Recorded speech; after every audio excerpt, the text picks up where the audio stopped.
Hi, I'm Tom Rosenbauer, and welcome to the ORVIS Guide to Fly Fishing. You know, Euro nymphing is one of the most effective ways of catching trout in streams under almost any conditions, and I've never been very good at it. So I've enlisted my friend George Daniel to show all of us how to catch more trout in streams using this deadly method. Oh yeah, nice fish! That fish has already refused that fly. You're gonna have to try just a slightly different pattern. The roll cast pickup is a great cast to use in a lot of fishing situations. This is a beautiful wild trout from a small stream, just a gorgeous little fish. I say hit that bank, let's go to that grass bed.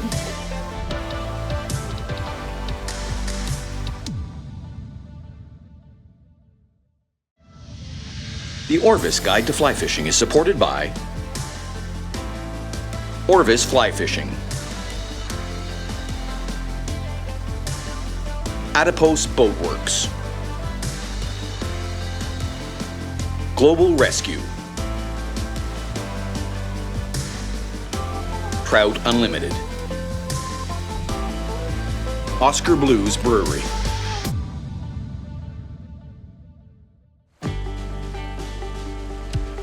There we go.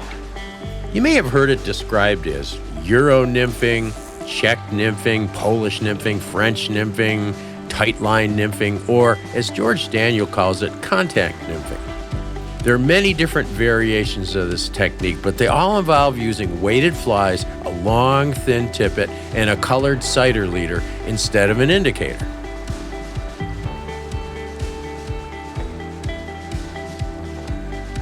Day in and day out, fishing with nymphs is the most effective way to catch trout in any kind of water conditions.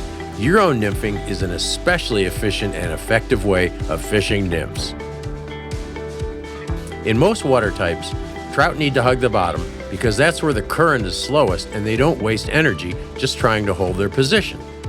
Here they wait for aquatic insects to tumble by, and often they don't move more than a few inches to capture their prey. Euro nymphing gets your flies to the fish in the quickest way possible and also allows them to stay in the strike zone for longer. We're going to show you the basics to get you started in this method. So George, you're kind of my nymphing icon. I mean, I know you hate to hear me say that, but you're a guide, you've written books on nymph fishing, you do videos, you do presentations. I mean, to me, you're the person who really brought this European nymphing technique to the average angler as opposed to the competitive angler. How do you describe it? What is the method? Sure, the method is called a bunch of different things. It's called European nymphing, Czech nymphing, Polish nymphing. There's really no geography in fly fishing, so, but essentially, I call it contact nymphing, and the reason why I call it contact nymphing is that instead of putting an indicator on the water, what we are doing is using, in the middle part of our leader, a brightly colored piece of mono called a cider, and that's going to be our strike aid. And what we're going to be doing is using weighted flies for the most part, so we have a direct line of contact. We're not using shot usually. When you have shot, there's often a disconnect. Plus, shot, as you know, tangles. So what we're able to do is we're fishing the way of the fly, which creates a straight line from the rod tip to the nymph. And essentially, we're going to cast and we're going to just basically stay at front, lead the flies throughout the presentation. And as a result, you'll often feel a lot of strikes compared to watching your indicator. The aspect I like about contact nymphing the most is you're in the driver's seat.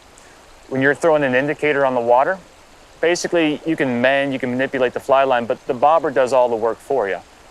But when tight line nymphing, we don't have the drag of the indicator moving downstream. As a result, you are the one responsible for reading the current, how fast or how slow. And what's great about this technique is you can go from a hydrology that goes from fast to slow. And you have to really study, looking at your indicator or your sighter, determining how fast or how slow. So it's a lot more engaging. And for the most part, people find it fascinating. And it's just, in my opinion, a lot more fun. And you get a longer, more effective drift, right? Because the water is always faster at the top than it is where your nymphs are. Right. And so your indicator is always going to tend to try to get ahead of the flies and pull them off the bottom or whatever. Yes, yeah, and especially in streams that have a huge discrepancy between super fast and slower currents on the bottom. Right. When you have super fast, super slow on the bottom, when you put an indicator on that surface, because of the surface drag, you automatically create an angle. You need a lot of weight, and your tippet length is often exceptionally long just to compensate for that angle between the two. Right. But with this, we don't have as much drag. So instead of having such a long angle, we can fish more in a vertical line, which allows us to fish a lot less weight, but then also it puts us more in direct contact with the flies. And your fly stays close to the bottom or, you know, lower in the water column for longer, right? Because with an indicator, it kind of, there's just that one moment that, you know, maybe that long. Correct. Where the fly's at the right speed and depth, and then it gets sucked away. Exactly, and the other advantage with this technique, unlike indicator fishing where sometimes when you make a cast, there's a disconnect. You're throwing on mend or a slack and you're allowing that fly to settle.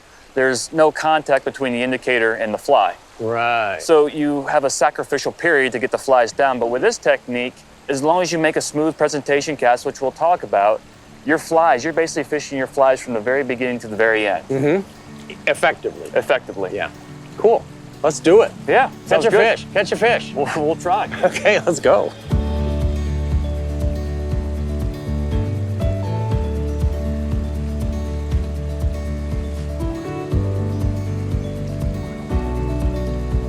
Little brookie.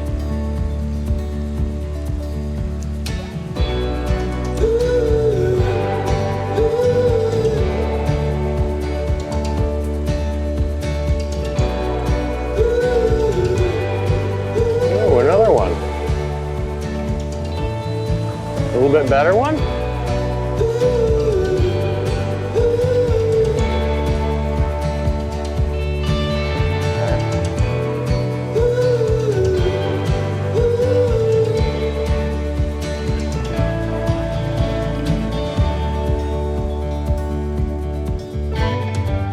Euro nymphing works best on shorter casts. Here, George explains why angling the cast upstream is a great way to fish. So if you're going to fish straight upstream, one of the advantages with this technique, it allows you to get close, because this is a short-range presentation. European nymphing, because basically we're keeping all the line leader off the water, we have a limited range, and usually within 20-25 feet is the maximum range. And by staying in position yourself directly behind a fish, in essence, it usually allows you to get closer to a fish. The other advantage with casting upstream with this technique, with the Euro technique, it allows you to make excellent placement of your line leader parallel to the flow of current. Because what we're trying to do often is get the flies down, deep in the water column, and the way we achieve a quick penetration or a quick depth of the flies is cast it in line with the current. When you cast across currents or down the cross, your flies immediately go under tension, they begin to swing. But with this presentation, what we're trying to do is get down deep, and this is why this technique is so useful in big waters like this, where you have raging rapids and fast pocket water. It allows you to penetrate the water column fast, but the way you do that often is by casting in line with the current you intend to fish. The great thing about this is because basically there's very little surface drag on the water. The only drag that's occurring is the thin leader right below the sighter that's on the water. And as a result, you're allowed and able to fish lighter weight flies in water like this. If you're going to be fishing indicators where you have a large buoyant object on the water, you would have to put a lot of weight on that indicator or on the rig because you got the drag of the indicator on the water. But with this, the only drag that's occurring is essentially the leader. So it essentially allows you to fish the same water as you can with the indicator, but because of the less surface drag, you're going to be fishing far less weight. One of the things my mentor, Mr. Humphreys, always talked about is just fish in front of you first. So before you even step in the water, put the fly in the water where you would initially step in, and then you can work your way out. But as I'm working my way out slightly, I'm not casting across stream. All I'm doing is just changing my body position. So it's just maybe one or two side steps. But again, what I'm looking to do is every current, every seam I'm intending to fish, I'm basically trying to move the rod tip parallel with the flow of water so I can get that perfect inline presentation. So we're going to work in close first, and then we can work our way out. And then we'll take a couple steps upstream and just kind of zigzag back and forth all the way through the presentation. And the other great thing about this presentation is this. It gives you the ability to swing the flies. There are times of the year, especially like back home in central PA where I live, most of our hatches occur April, May, and June. I would probably say over half my strikes during those months occur on the swing. So with this, we can dead drift or get the flies down deep on the bottom right here. And then at the end of the presentation, I almost always swing, no matter even what the season is, because there's usually always some fish. Just as soon as that fly goes vertical, often triggers a strike. And then if there's no fish on the end of the presentation, the swing basically sets you up for your forward casting stroke, so there's no false casting. So we just drift, swing, tension, and then we have our presentation. And that's, in my opinion, one of the beautiful things about this technique compared to like indicator fishing. It's relatively easy to do. The casting, in my opinion, is a lot easier. It's not really casting as much as it is lobbing, because essentially we have a weighted object. All we're doing is just pulling that weighted object through the air. So all we need here is the tension on the back cast, the hand out in front of us, and just flipping. Very little movement is actually needed to make this cast work. When George and I fished the Farmington River, we had tough conditions. The water was already high, and more rainstorms drove the levels up even higher. Not great conditions for fly fishing. All right, so we got a nice little pocket in here, right? We've heard there's some fish in here. Correct. Neither of us know this river well. Correct. Talk me through what you're going to do here in this little pocket. Sure. What we're seeing is some above average water flows. And what we're trying to do is just kind of hit some of the slower seams. Okay. And right now, right off the bank right here, you can just see there's a little shelf, but there's just a narrow little passage. It's just holding some softer water. And there's a deadfall immediately above us that's also creating some softer pockets. And we all know trout are looking for that salvation from the faster currents. So we're just going to go in there, hit some of these softer pockets, and then I'll eventually transition over and try to hit that soft water below that large boulder over there. Okay, so you're going to start straight upstream? Correct. Yep, start just shallow and then kind of work my way out.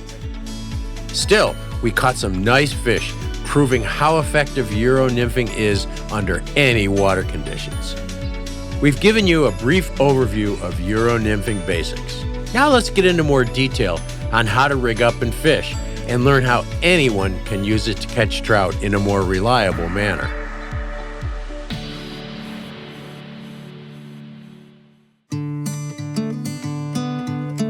You can try Euro nymphing with any fly rod, but if you like the method, you'll soon find out a specialized rod and line will make the process much easier. So George, you can do this with any rod and line, right? Correct, you can.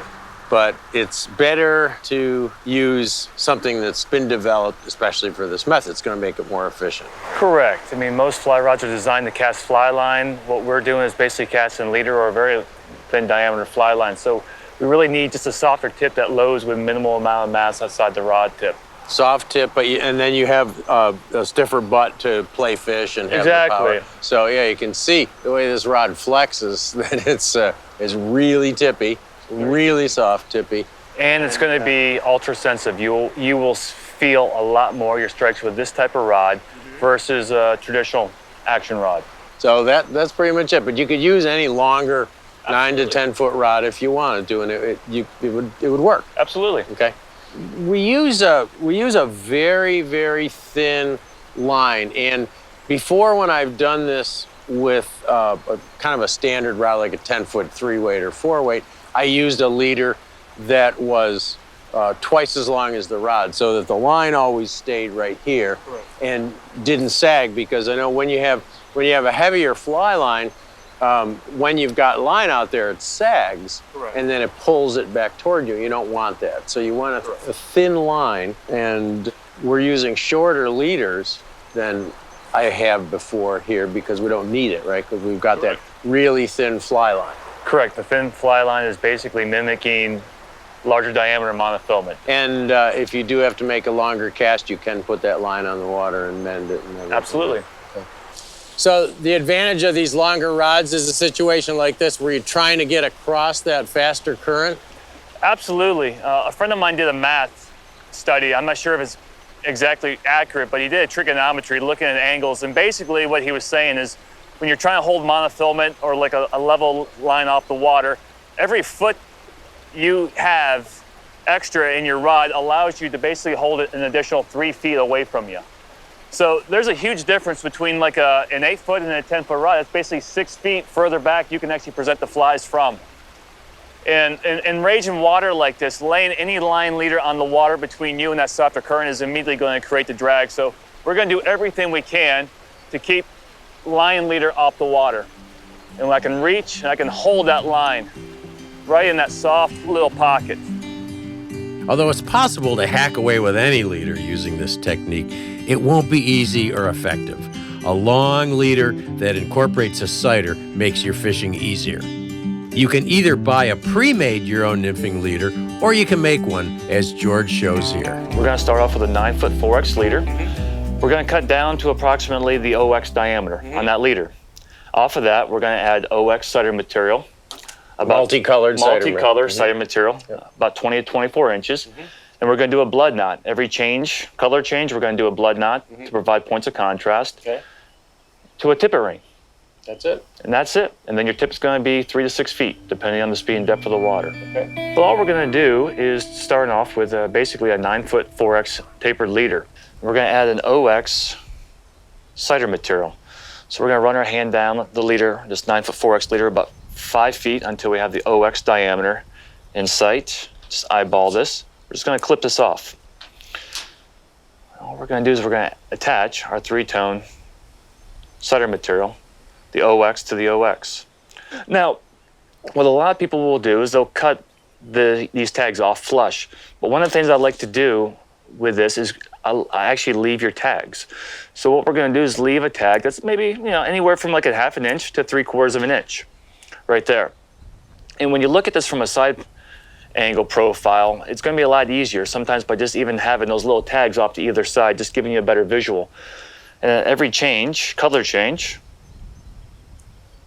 just do a blood knot. Some people like to do it every color change. Some may only use it once, but I prefer to sometimes add several in my cider. And again, same thing. Gonna leave the tag ends about 1/2 inch to 3/4 inch. And we'll just do that for the same thing between the white and the orange.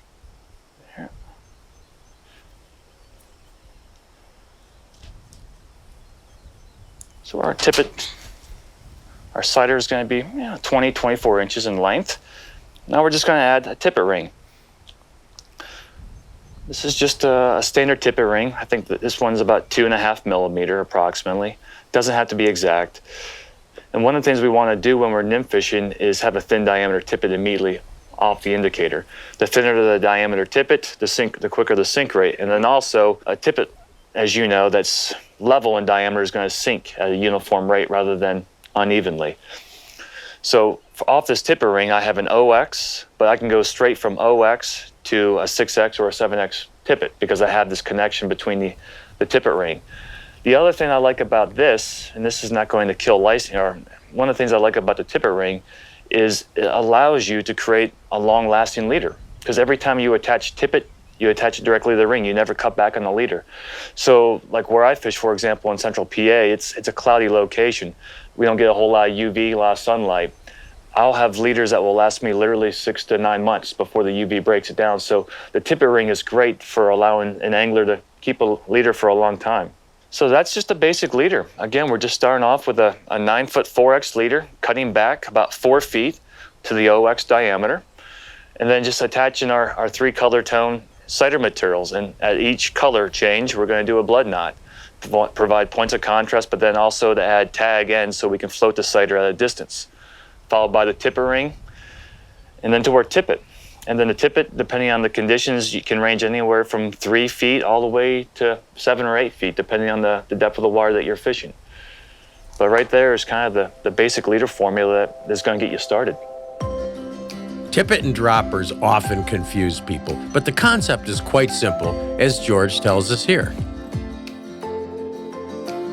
Tippet length is determined really by how close you're going to be fishing to you, and also the depth of the water. If I'm fishing up close and I'm fishing 3 foot of water on average, and we're going to be fishing basically underneath the rod tip, my tippet length is going to be about 4 feet. if I'm fishing big water, like on the Farmington, where I can't get up on the fish, but I have to cast further out and at an angle. Right. Usually the tippet length's going to be about twice the length of the average depth that I'm fishing. And 4, 5, 6X, depending on the size of the flies in the water. And Correct. Normally 4X is pretty good in basically high water. Normally back home, normally 5X, 6X is probably my go-to diameters. And we have the clinch knot with our OX solder material. Again, the nice thing about the tippet ring, it allows us to attach a level section of tippet material. And the idea with the level diameter is everything's going to sink at a quick sink rate. I like fluorocarbon just not because of the invisibility factor, but because of the abrasion resistance. You're going to be pulling, your tippet's going to be underneath the water, obviously, going against rocks, hard substrate, and so forth. And I find that fluorocarbon is far more abrasive resistant than nylon. Yep. So I lose far fewer flies. And it sinks a little quicker. Exactly. Now, you just doing a standard clinch? Just doing a standard clinch knot. Correct. Not an improved clinch? Not an improved clinch. No, I find that the standard clinch, as long as the tag ends are pulled tight, I find it just to be just as strong as an improved clinch. Yeah. Now, we can fish 1 fly or we can fish 2 flies. You know, if we're fishing 3 foot of water, you know, we have a 4-foot section of tippet right here. So this is where my point fly is going to be. If I want to add a second fly, I start off with 4 feet, and then what I'm going to do is just run my hand up the leader to wherever I want to add a dropper. And we're just going to add another section of 5X using a surgeon's knot. Take off about 8 to 10 inches, and wherever I want to add that dropper, we're just going to do a 2-turn ORVIS tippet knot.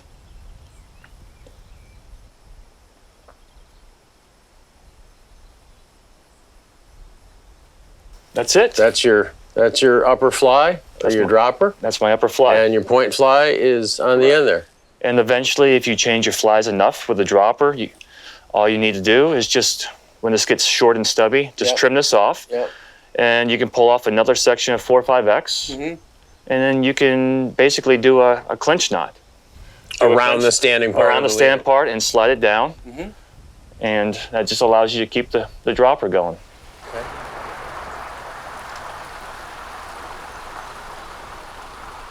Is a rainbow, and it took the upper fly, which is an ugly purple nymph with a pink bead at the head.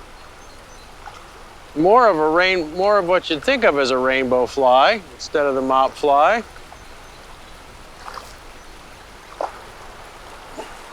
Yep, cute little rainbow. Looks like it could be a wild fish too. It has nice colors on it, clean fins.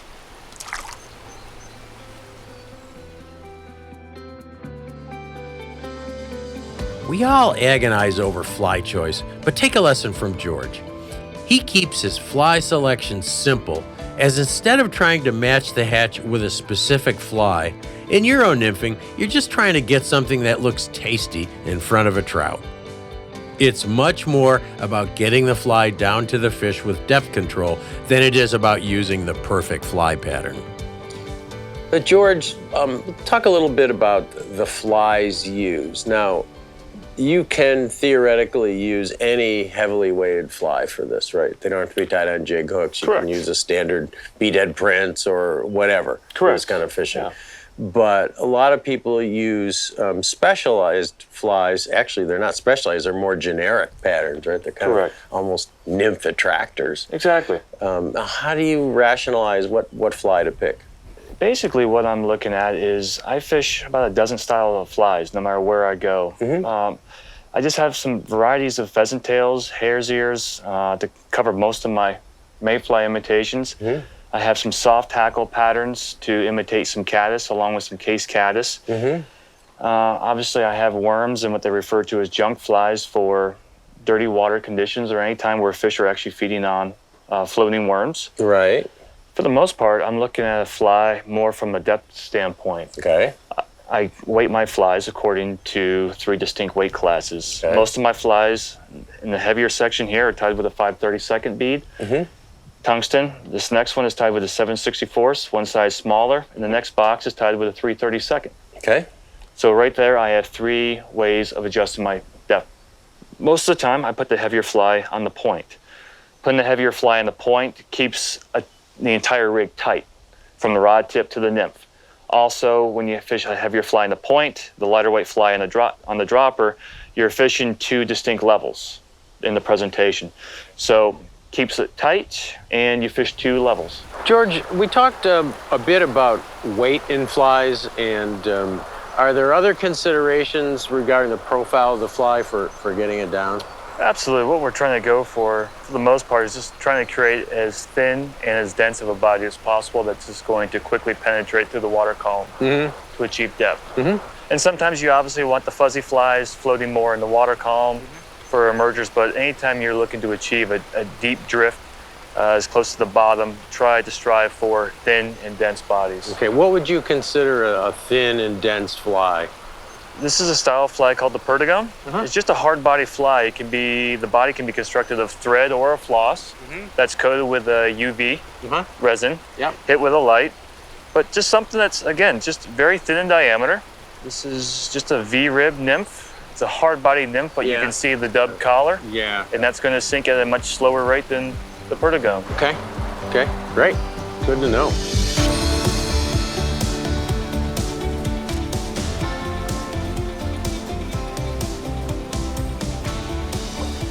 Oh, it's had to get out there in that fast water, try to get towards the thalweg.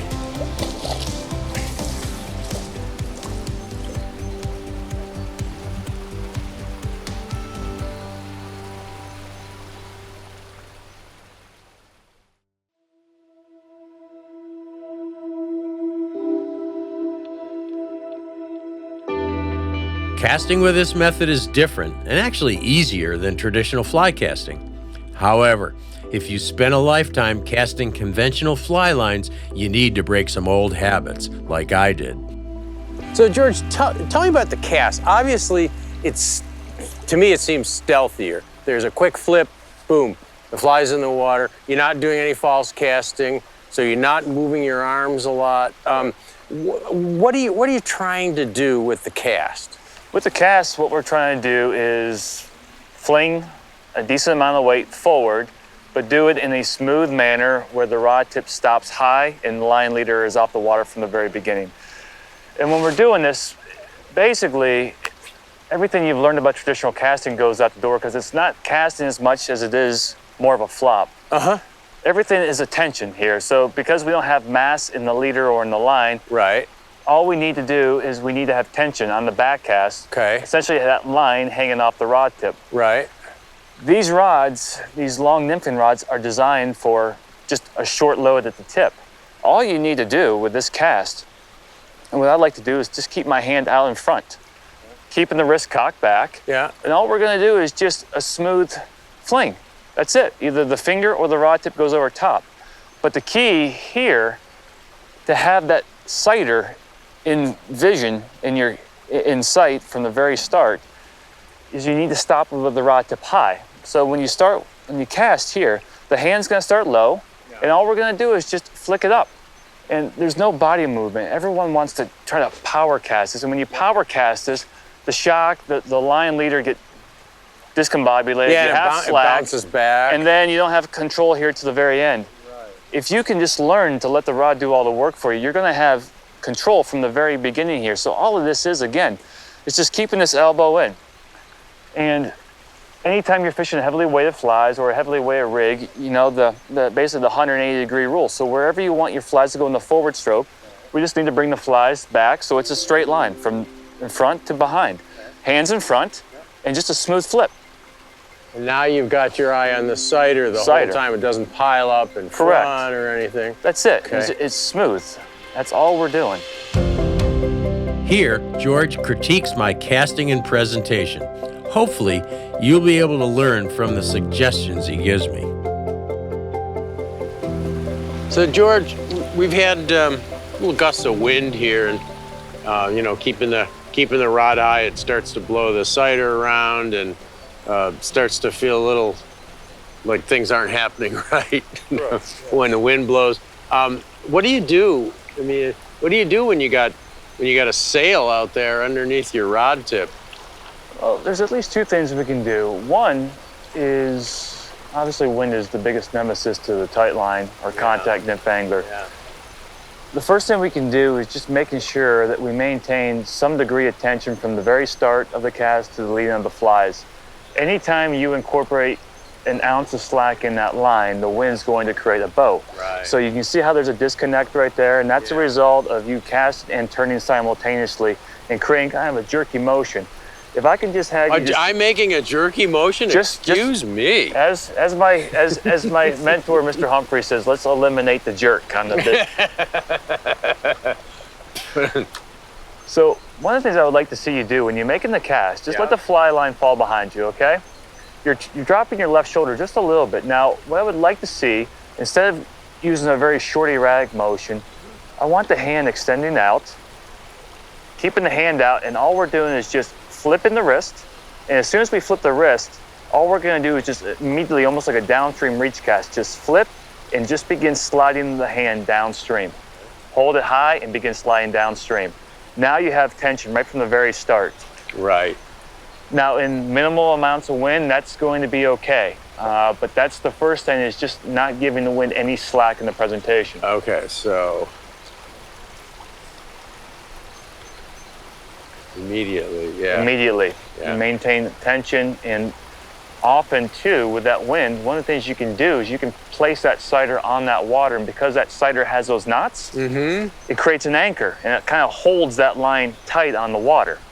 So that's the other advantage of the knotted sections, the tag ends on that cider. It creates an anchor for your cider during the wind.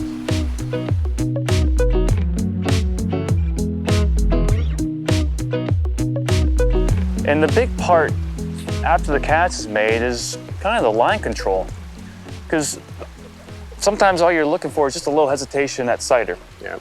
And what happens, the biggest complaint about tight line nymphing is people will make a cast and they hold their hand all the way out. Yeah. And I don't care how old you are or how great a shape you're in, in about 20 minutes of doing that, your shoulder is gonna be burning, and your hand's gonna be shaking. And when that's what I've been doing, So all we need to do, one of my favorite things to do, as long as you can get fairly close, is just use your hips. So once I make the cast, I flip, but I keep my elbow locked in. This is a very comfortable position. Okay. And all we're gonna do now is just actually utilize the hips and the shoulders to rotate. So I'm using the larger muscle to lead the flies while my hand is in a comfortable position. Okay. And what you'll see So here, your rod tip is gonna be cocked up. and all I'm doing now is just rotate it, but you can see how smooth and controlled that cider is during the presentation. Yep. And any hesitation on that cider, I know, is the reason I set the hook. Okay. Now sometimes I know you kind of sort of make a false cast, or you dump it in the water behind you. Yeah. So sometimes, again, it's all about your angles. Right. If your presentation ends here and I want to cast straight across, all I'm going to do is, that's all I'm doing is just changing my dumping anchor. it behind you to get some tension on it. Just changing my anchor point. Okay. So I can make the cast. Okay. That's it, huh? Yeah, and the other... It's a flip of the wrist. The flip of the wrist. And the other thing we can do too, instead of doing a highly overpowered tuck, where we're throwing shock in there, one of the ways we can increase the speed that the flies enter the water is by just simply hauling on the line. So it's just, again, it's a smooth flip, but all I'm gonna do is just haul. And you can see how those flies just drop like a rock now. So the haul, what does the haul do? The haul help is you just, on a little bit longer cast? The haul, it can give you a little bit longer cast, but what it's gonna do is gonna speed up the presentation of the flies entering the water, allowing the flies. So, and you go, when you go... So it pushes them down in more. Exactly. So in skinny water, my flip might just be a smooth, just subtle flip like that, because I don't want my flies to enter too fast. Right. And then when I go into deeper water, and I want my flies to get down fast, I'm gonna incorporate the haul. That same, but so just... that gives you the tuck. Exactly. And the flies come in kind of under the cider so that they get buried quickly. So those are, instead of adding weight or going to a heavier fly, the first thing I like to do when I'm making a depth present change is just changing the speed that my flies enter the water column. Okay. Part of line control is to know how fast to retrieve line as the flies drift. George alternates between a hand twist retrieve and normal line stripping. I notice you like to hand twist the line as it comes back. I do in these slower pockets. The hand and twist gives you a lot more control, in my opinion. And I like having my hands in front of me, so often, just like a strip set. So if a fish does strike, I also have the line hand and also the rod to set the hook. Okay. Sometimes in faster water, if you have a faster current, I'll make 1 or 2 long strips with the line hand, get in control, and then as the drift slows down, then go into a slow, steady hand and twist retrieve. Okay. The thing I like about the hand and twist retrieve as well is we're fishing jig flies. So one of the things we can do actually with the rod tip, without jigging with the rod tip, I can actually overpower the hand.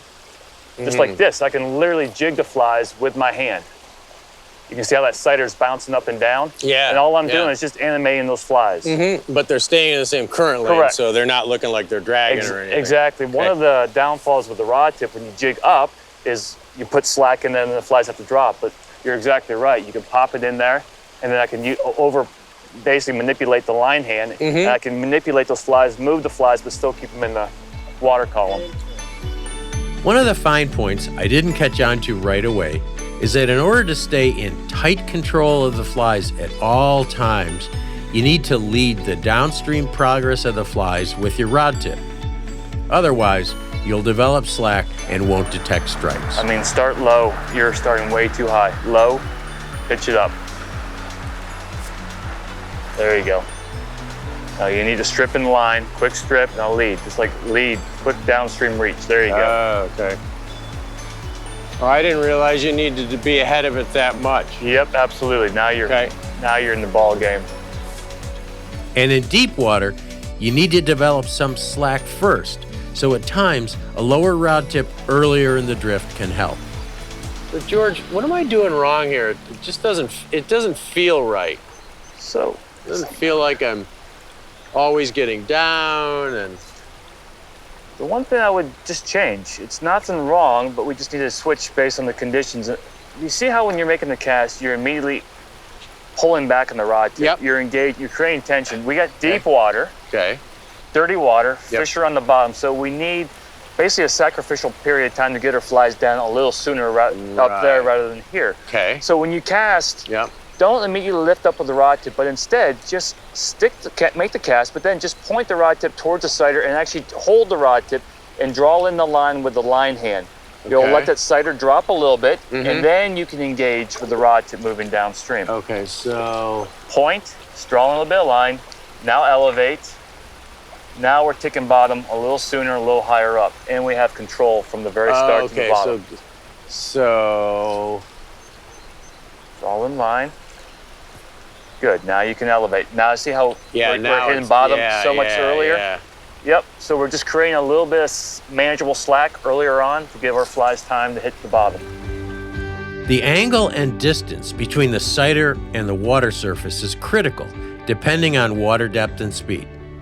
You need to vary this depending on conditions. And every time you move just a bit, this can change. What kind of angle are you looking at between the sighter and the tippet? So, like right now, I'm trying to start higher and then I'm gonna work my way lower, but we have kind of a fairly middle grade stream right here. So we go from shallow to a little deeper. So initially when I'm making my cast, my sighter's gonna be at a shallower angle in the skinnier water, which means my flies are shallow. But as soon as I go into this drop off, I'm gonna be elevating my rod tip so my sighter goes a little more vertical, which tells me my flies are gonna be a little deeper in the water column. So you're elevating the rod we're gonna tip. elevate here just a little bit. We're gonna begin leading the flies immediately here in the fairly shallow, and then as soon as we go into that drop off, we can go vertical. Now we're ticking bottom.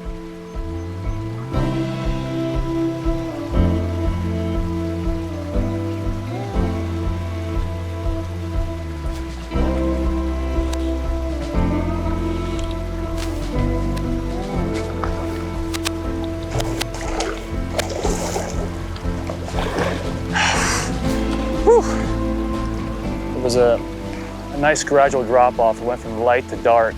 So with this technique, basically, I made a cast, kind of just started dredging my fly right along the shallow, but as soon as we started going over that drop off, I just paused, hesitated, allowed that fly to sink about a foot, foot and a half, then regain the lead, and he was right on the drop when it took. So this was just allowing me to kind of work the contours. And what a nice, man, this is such a gorgeous fish.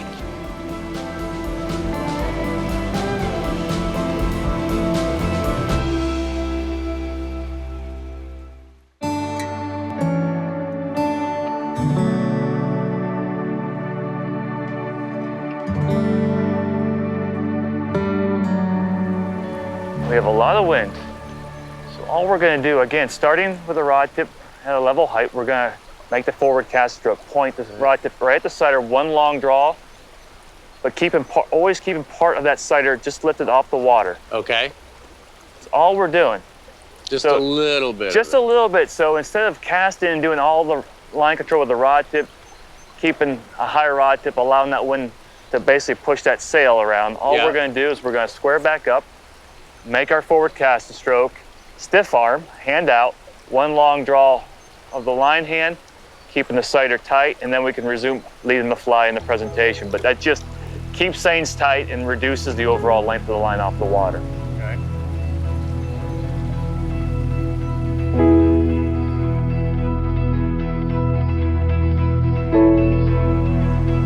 So George, how do you tell the difference between bottom and a strike? Because they're both a hesitation, right? They're both a hesitation, and to be honest with you, I think still the best anglers in the world are not able to always distinguish between the two. Okay. The big thing is having confidence in the weight of your rig. If you have too much weight on there and you're constantly hitting bottom, you know, for me, I like to hit bottom maybe like 2 or 3 out of every 10 presentations where I'm kind of snagging on the bottom. That seems to be a nice ratio. Okay. So when the fly does hit or hesitate, or the sider hesitates, I know the set. But if my fly is snagging the bottom each and every time, I quickly lose confidence in setting the hook. So that you hold the rod a little higher then? Correct. And that's a great thing about with this technique is all you need to do is essentially your sider, this colored piece of monofilament that we're using, we could use it as a depth gauge. So just kind of figure out how high or the angle your sider's off the water. And if you're snagging bottom on a regular basis, all you need to do is just basically hold it a little higher, just work in smaller increments. Mm-hmm.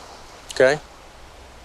So I noticed that as I'm watching your sider, it is bouncing. I can see it kind of little hesitations, but you don't strike to those because it isn't a longer pause. Is that correct? And that's why I'm using a longer sider, and sometimes with these little tags. But one of the things you'll notice when you're drifting, when the flies are drifting on the bottom and your shots just literally or your shot or your flies are ticking along the bottom, you'll see just like a nervous twitch.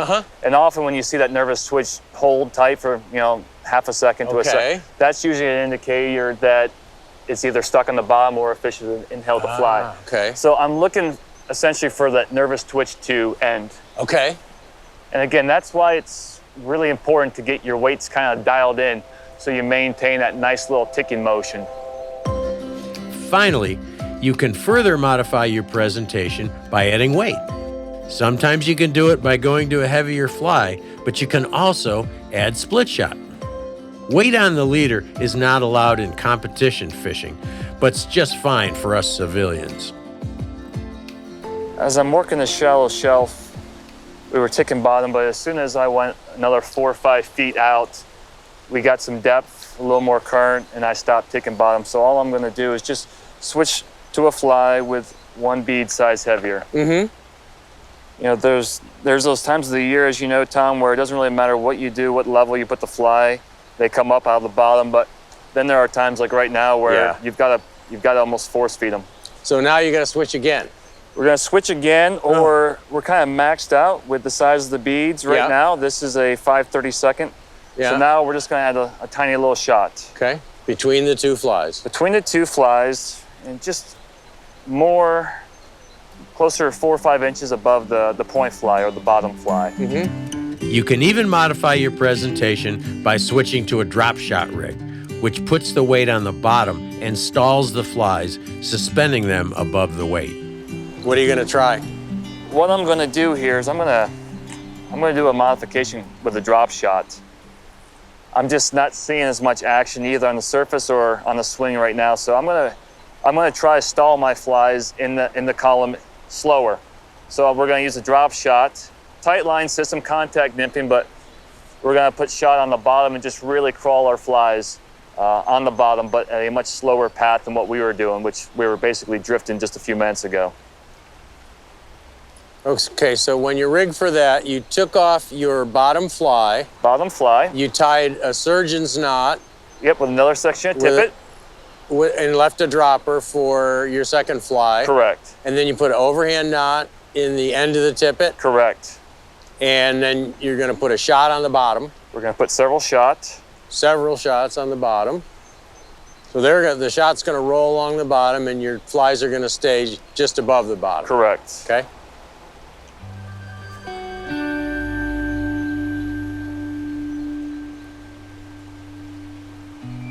So anytime you are fishing a drop shot technique with a lot of weight or a very heavy point fly, the amount of tension between the rod tip and the fly is immense. So when the fish strikes, you're almost 90% positive it's going to be a fish. With drop shot. With a drop shot in a heavy rig, just because of the amount of tension. So right here, you can really, with the amount of weight that I'm using right now, we can basically feel our way through this whole situation, knowing when a fish strikes versus when bottom occurs. Learning to catch trout with the Euro nymphing technique is almost like learning to fish all over again. And I really enjoyed learning a new skill and getting outside of my comfort zone. With George's guidance, I finally put it all together in conditions where I never would have thought I'd be very successful.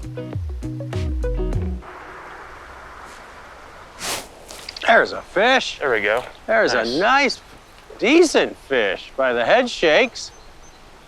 In this heavy water, this riffle dumping in here.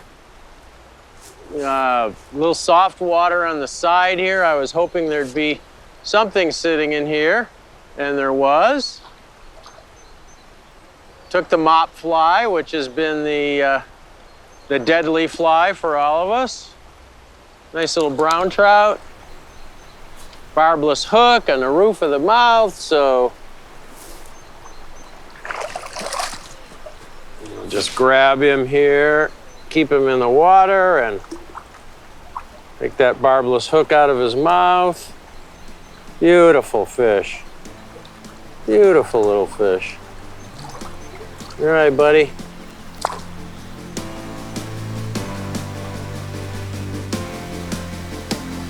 Thanks for watching the ORVIS Guide to Fly Fishing. I hope you've enjoyed this episode on Euro nymphing with George Daniel. I know that I have learned a ton in this show, and I know that I'm going to be able to go out on a river and use this technique when things are tough and have a lot more confidence in catching fish. I really feel a lot better about it, and I'm sure that you do after watching all these great tips from George.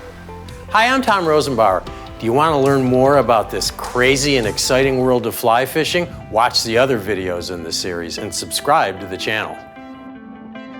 The ORVIS Guide to Fly Fishing is supported by ORVIS Fly Fishing, Adipose Boat Works, Global Rescue, Trout Unlimited, Oscar Blues Brewery.